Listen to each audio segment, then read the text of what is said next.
blown and tore down. Still blow an ounce and a half, even more now.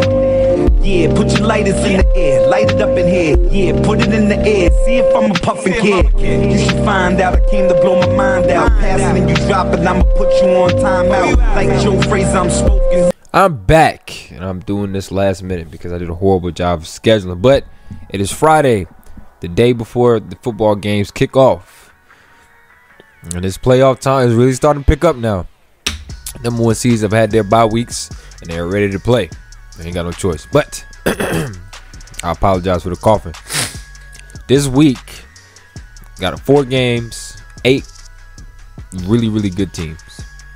But if you was looking at this, the outside of the Giants, well, the Giants to start the first like 10 weeks, these were the teams you could have expected to see in the playoffs.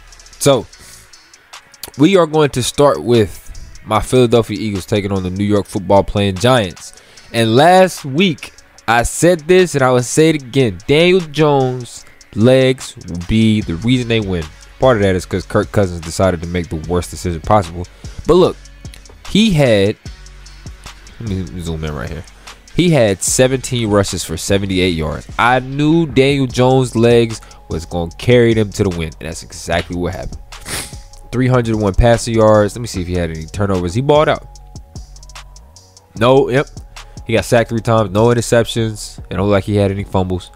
He balled out. Isaiah Hodgins. Oh, Darius Slayton had a really, really key drop in that game. But they stepped up. You know, TJ Hawkinson, he was the guy. Justin Jefferson, while yes, 7 catches is kind of a lot, it's not a lot of yards. So they kind of did a good job of keeping him in check. Gary Brightwell had a fumble. So they did good. They played really, really great last Sunday.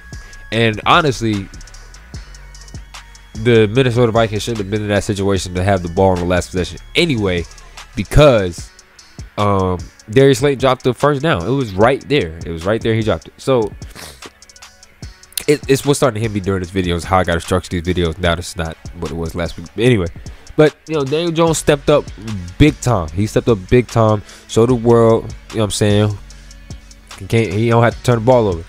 Now I don't know how much of that goes to Brian Dable, but he did the damn thing.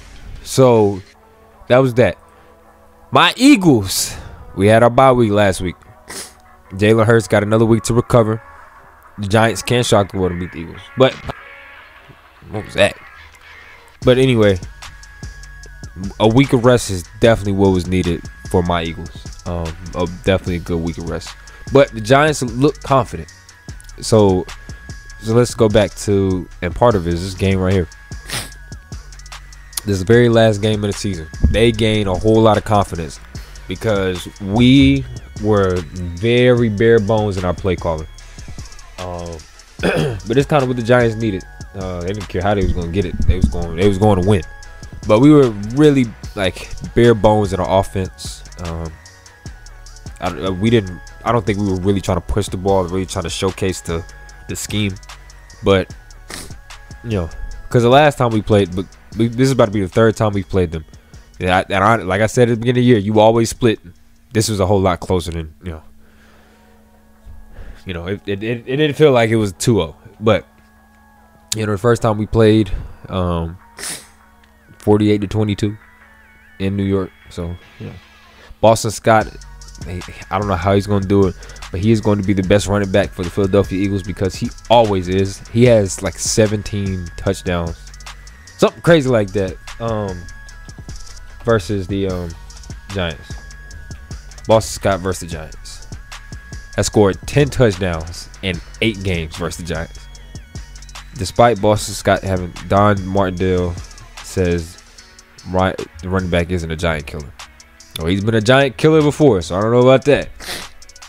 He said it. I remember reading a quote on Twitter that said it happened before I got here, so what I'm saying, I don't. But Boston Scott, he can lead the charge now. Now, if Miles Sanders go out there and bullshit around, we know who we going to. But Boston Scott is that guy. Now, Martindale, you tripping. Don't talk crazy. But, look at this. Boston Scott gets Eagles up to 47-point mark. Boston Scott is a dude. So, Miles Sanders is gonna be key, but he has to hold on to that damn football. They don't really have anybody to guard AJ Brown. They're definitely gonna be sending the heat. They will be definitely sending the heat. So that's what Wink Martindale does. He is a blitzing kind of guy. He is a blitzing guy. So he's gonna be sending the heat at Jalen Hurts, making him very, very uncomfortable. It's not gonna be a 48-22 game like the very first matchup. This game is more so like 20-17, 24-27, somewhere around 27-24, somewhere around there. It's gonna be real, real low scoring, like 10-7. So, you know, this is a really, really good week for football. So I didn't do this last week, so let me talk about the Eagles real quick. So Jalen Hurts led the charge. You know what I'm saying? He was the guy. And in the games that he was hurt, Gardner Minshew versus Saints, he looked kind of rough, but he looked good versus Dallas the first time. Just, you know, a couple unlucky interceptions. But CJ Gardner-Johnson is back. Lane Johnson is back. Robert Quinn just got back. The team is getting healthy at the right time, and that bye week last week was very, very clutch. Very, very clutch. Miles Sanders leading the way in yards. He finally has a touchdown after not having a touchdown, I believe, last year. He finally got a touchdown. Jalen Hurts has 13 rushing touchdowns along with 22 passing touchdowns, only 6 interceptions. So 11 turnovers on the year. AJ Brown, the man, ain't no myth. That dude is a beast.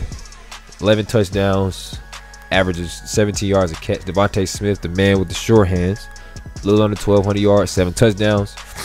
He's gonna ball out. I mean, I haven't seen him drop a ball, which is crazy.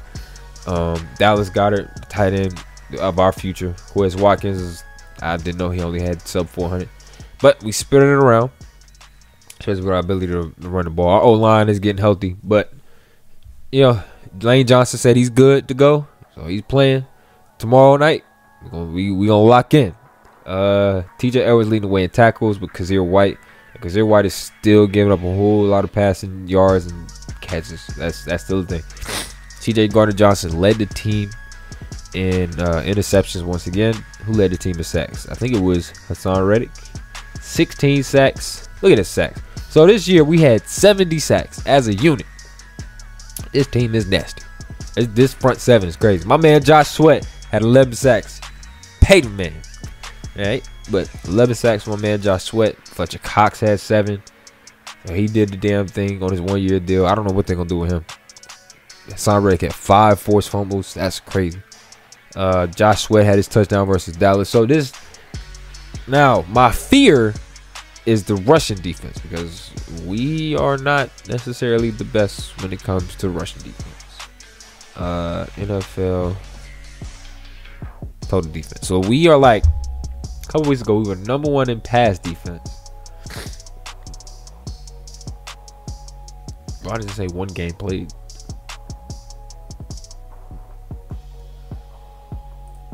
Postseason. No. NFL.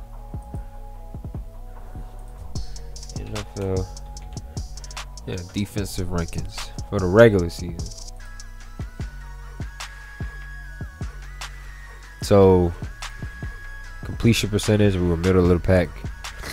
Least amount of yards per attempt, and then least amount of yards. So we were great in pass defense. 17 picks on the year. Now, rushing is where I'm concerned. That's why I'm scared to play the 49ers. Because rushing, they have we're like in the middle of the pack. 2,000 rushing yards. So, I don't know. But there's no time for fear, because football is almost here. So, I think that'll do it for this one. These videos will be relatively short. Not relatively. They will be short. They will be short because... Okay, why did... 2020... Okay, here we go. We were second in total defense. That's what it was. Here we go. Passing yards. First in passing yards given up. Middle of the pack when it comes to rushing yards given up. So, yeah, we're in the middle. Now, the Giants, I remember watching this at the beginning of the game. They were 4th in total rushing offense. Yep, 4th. 2,500 yards, 140 a game. And how Daniel Jones ran the ball last week, it's going to be a whole lot more of the same. So I need the defense to play discipline, knock it out the park. We'll move on to next week. We can't worry about next week because they can do this week. So that'll do it for this one. These videos won't be 20 minutes like the last ones. But I want to say thank you for watching. I love you. Enjoy the rest of your day. Bye.